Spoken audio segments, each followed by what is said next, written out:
Tiniyak naman ni Vice President Sara Duterte na nakahanda ang kanilang Disaster Operations Center na tumulong para sa mga kababayan natin na maapektuhan ng bagyong Basyang.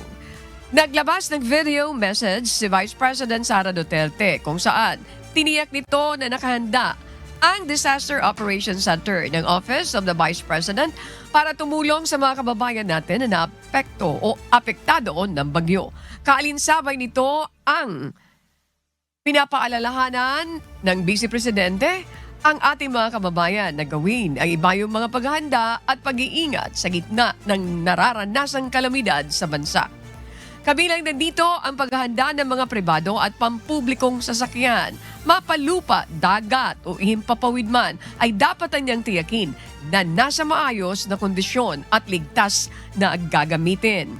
Dapat rin na niyang sundin ang mga travel advisories, maging ang mga babala na inilalabas ng Pag-asa, Philippine Coast Guard at Civil Aviation Authority of the Philippines.